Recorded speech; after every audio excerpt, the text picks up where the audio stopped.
이제 다윗의 도피 생활이 시작이 되는데 유다 광야로 넘어가고 있습니다.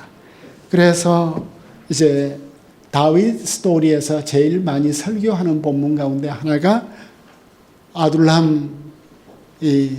아둘람으로 도피한 다윗 이야기죠. 이 제목을 아둘람의 메시아 공동체로, 메시아가 이루는 공동체는 어떤 공동체일까? 저희 은사였던 하비 칸이, 웨스트민스터의 하비 칸이 참 훌륭한 선생님이었는데 한국에 선교사로 오셨고 총신에서 교수를 하셨는데 주말이 되면 의정부에 가서 이제 그 미군 부대에서 이렇게 서비스하는 여자들에게 전도하다가 포주들에게 이제 두들겨 맞고 그런 실천적인 하비칸 선교사가 우리에게 자주 하신 말씀, 중산층 교회를 조심하라. 그리고 주석 아무거나 보지 마라. 우리가 가지고 있는 모든 주석들은 중산층 이상의 사람들이 도서관에서 쓴 것이다. 늘 이제 가난한 사람하고 살려고 했는데 저도 참 그 하비칸의 정신을 따라 살려고 마음으로는 사모했는데 어쩌다가 대형교회 협동 목사가 되어가지고 이렇게 욕을 많이 들어먹었는지 모르겠어요. 하나님이 짜내어 주신 건지 하여간 내 생각대로 인생은 풀려지지 않았고 메시아 공동체, 그러니까 성경은 계속해서 가난한 사람들 이렇게 이야기를 하고 있는데 아둘람 굴로 도망쳤어요. 아둘람이 너무 멋진 곳이에요. 너무나 넓은 곳이에요. 그 아둘람은 이제 그 석회석이어 가지고 손으로도 이 굴을 팔 수 있기 때문에 그 숨기가 너무나 쉬운 곳이에요. 구사일생. 그 이제 아둘람에 가면 깊은 뭐죠? 그 동굴이 있는데 저를 가이드하던 그 유병성 목사가 한번 같이 들어가자고 해서. 근데 저는 폐쇄 공포증이 그때 있었거든. 근데 딱 들어가는데 숨이 콱 막혔어요.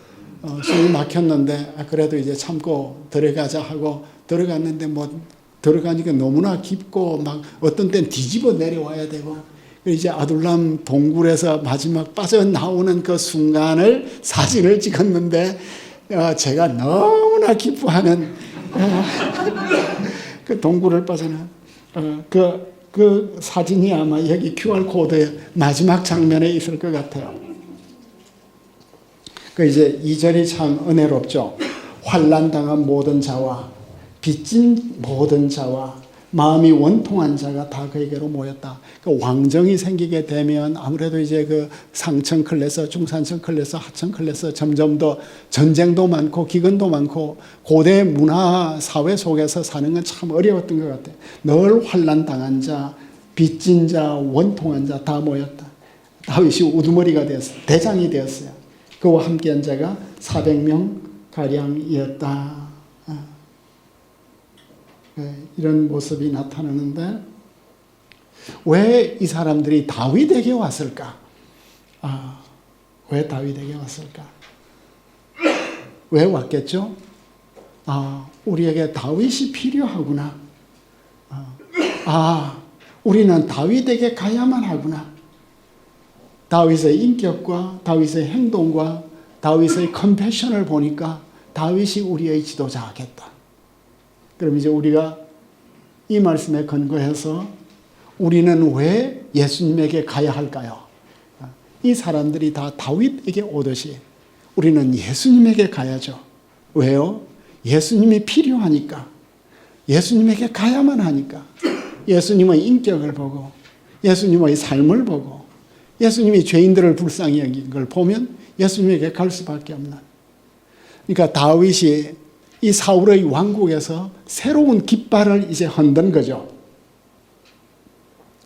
여기에 온 사람들은 공로 없는 사람들일 것이고 이 세상에 대해서 헛된 희망 버린 사람들일 것이고 그래서 다윗과 함께 살자 하고 공동체를 만들었던 것이 400명이 되었습니다. 그래서 저희 묵상이 비우니까 채워지더라. 내가 세상에 머리 둘 곳이 없었고 내가 세상에 머리 둘 자리 없으니까 머리 기대는 사람들이 내게 오네. 나는 세상에서 집이 없어졌는데 이제 내가 세상에 집이 되네. 나는 원래는 양치기여서 양치기로 잘 살았는데 언젠가부터 왕궁에만 자리가만 있다고 생각을 했어. 근데 들 사람이 되고 보니까 내가 거처할 굴도 보이고. 그래서 내가 서민으로 살 때는 곁에 있었던 사람들이 없는데 궁궐로 들어간 후에는 못 보던 사람들, 이제 다시 세상으로 나와서 보니까 이 세상에 압제당하는 자, 빚진 자, 원통한 자, 어찌 이리 많은가? 나는 가드왕 아기스 앞에서 광인이 되었으니 내가 미친 죄까지 했으니 뭘 못하겠나? 비로소 내 이해력이 이제 넓어진, 원통한 사람들을 이해할 수 있는, 한 사람 한 사람 사연을 들어주고 그들 그 마음속에 이 단비가 내리는 것 같은, 그래서 아둘람 공동체 마을이 새로워지는. 미가서 1장 15절이 절묘해요. 장차 오실 우리의 메시아는 이스라엘의 영광이 마레사에서 아둘람까지 이르게 할 것이다. 메시아 예언 가운데서 마레사도 참 멋진 곳이죠. 아둘람까지 이를 것이다. 그는 가난한 자들과 포로된 자들과 눈먼 자들과 갇힌 자들을 잊지 않고 돌보고 참된 자유와 해방과 평화를 가져올 것이라고. 우리 이제 이사야서에서 보았던 말씀, 누가복음 말씀, 또 자신을 비우시고, 그래서 그의 몸이 우리의 성전이 되는 이런 꿈을 이제 꾸어보았습니다.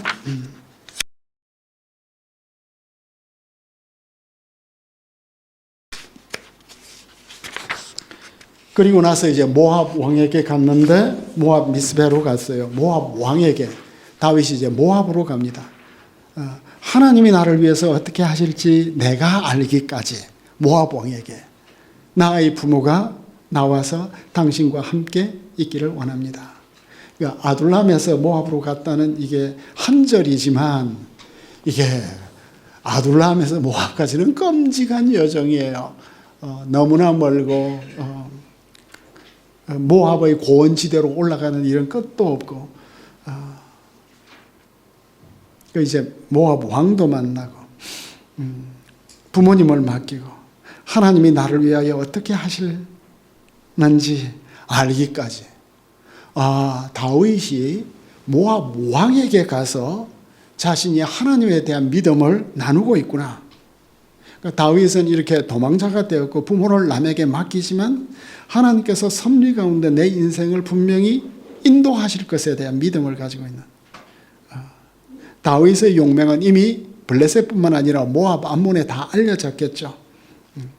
그리고 베들레헴 다윗의 집안은 모압 여인 룻을 통해서 이미 역사적 관계가 있죠.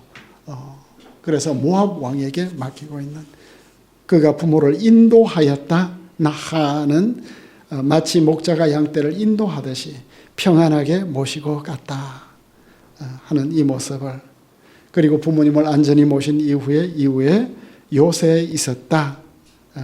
아둘람 요새는 아닌 것 같고 오랫동안 요새에 있었다. 그래서 모압까지 간 이야기, 참 장관이에요. 그 가는 길이 유다 광야를 통과하고 사해를 건너고 그 깊은 그 모압의 계곡을 걸어가는 길,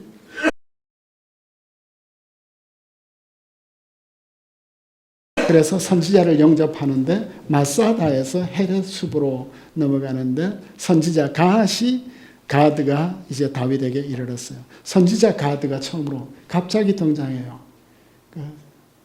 다윗의 치적 마지막 때까지 선지자 갓이 함께. 그러니까 하나님께서 이제 다윗에게 선지자가 필요한 걸 아시고 선지자를 보내주고 있어요. 선지자 갓은 다윗에게 이 요새를 머물지 말라, 몇 주다 요새, 메추다. 이 요새가 어디인지 명시되지 않지만 최근에 제가 데이빗 주무라의 사전을 보니까 주석을 보니까 사해 변대편에 있는 마사다일 수 있다는 말이어서 제가 참 기뻤어요. 왜냐하면 제가 몇 년 전에 데이빗 주무라 이걸 보기도 전에 메추다가 마사다일 수도 있지 않겠냐 하고 이제 가설적으로 2018년에 써놓은 글이 있었죠. 그래서 이제 또 유다 땅으로 이제 들어가라 해서 헤레숲으로 들어가게 되었습니다. 그리고 이제 이 그 1막이 노업에서 시작을 해서 노업으로 이제 마치는데 문학적으로 이제 인클루지오를 만들어지고 있습니다.